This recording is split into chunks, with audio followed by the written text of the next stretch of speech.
Tunnel করার কারণে উপর থেকে সাইড থেকে সব দিকে সেফ হবে না।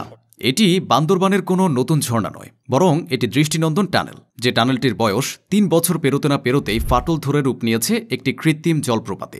এটি একটি ব্যয়বহুল সরকারি প্রকল্প ছিল, যা আজ দুর্নীতির ছাপ রেখে মরণ ফাঁদে পরিণত হয়েছে। বান্দরবানের বর্তমান বাসস্ট্যান্ড থেকে হাফেজঘোনা কেন্দ্রীয় বাস টার্মিনাল পর্যন্ত ৫০০ ফুট দৈর্ঘ্যের এই টানেল নির্মাণ করা হয়েছিল পার্বত্য চট্টগ্রাম উন্নয়ন বোর্ডের অর্থায়নে। নির্মাণ খাতে ব্যয় হয়েছিল প্রায় ১১ কোটি টাকা। উদ্দেশ্য ছিল যানজট কমানো এবং আধুনিক একটি স্থাপনা উপহার দেওয়া। কিন্তু বাস্তবতা হলো, উদ্বোধনের ৩ বছর যেতে না যেতেই এখানে ফাটল ধরেছে। দেয়াল ভেদ করে ঝর্ণার মতো পানি পড়ছে। যে টানেল দিয়ে চলাচল স্বস্তিদায়ক হওয়ার কথা ছিল, সেটি এখন মানুষের চোখে দুর্নীতির প্রতীক।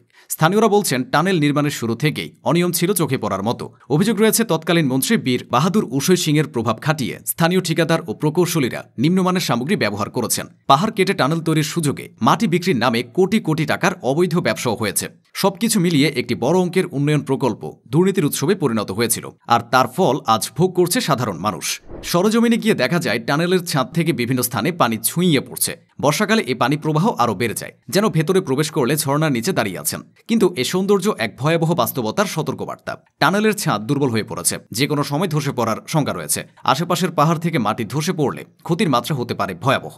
প্রকল্পের মূল লক্ষ্য ছিল যানজট নিরসন, অথচ বাস্তবে ঘটছে উল্টো। টানেল চালু হওয়ার পর থেকে যানজট বেড়েছে দ্বিগুণ। স্থানীয়দের অভিযোগ, এটি ব্যবহারিক কোনো সুফল দিচ্ছে না, বরং টানেলের ভেতর আজ গাড়ি পার্কিংয়ের জায়গা হয়ে দাঁড়িয়েছে।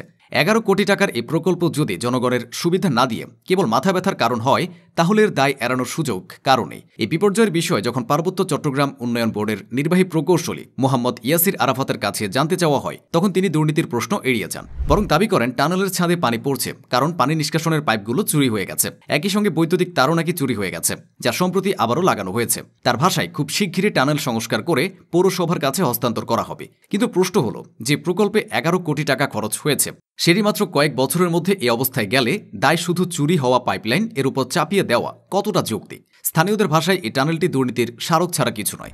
আর সেই দুর্নীতির খেসারত দিচ্ছে সাধারণ মানুষ, ঝুঁকিতে থেকে যানজটে ভুগে আর ভয়ে ভয়ে প্রতিদিন পথ চলতে গিয়ে। একটি টানেল বা সেতু কেবল ইট পাথরের কাজ নয়, এটি জনগণের স্বপ্ন, নিরাপত্তা আর রাষ্ট্রের প্রতি আস্থা বহন করে। কিন্তু বান্দরবানের এই টানেল দেখিয়ে দিয়েছে, যখন উন্নয়ন প্রকল্প দুর্নীতির ফাঁদে পড়ে, তখন উন্নয়ন আর থাকে না, সেটি পরিণত হয় মানুষের অভিশাপে। এখন সময় এসেছে দায়ীদের জবাবদিহিতার আওতায় আনার। জনগণের টাকায় নির্মিত প্রতিটি স্থাপনা যেন জনগণের কাজে লাগে, দুর্নীতির হাতিয়ার না হয়। এ চাহিদাই আজ বান্দরবানের মানুষের মুখে মুখে।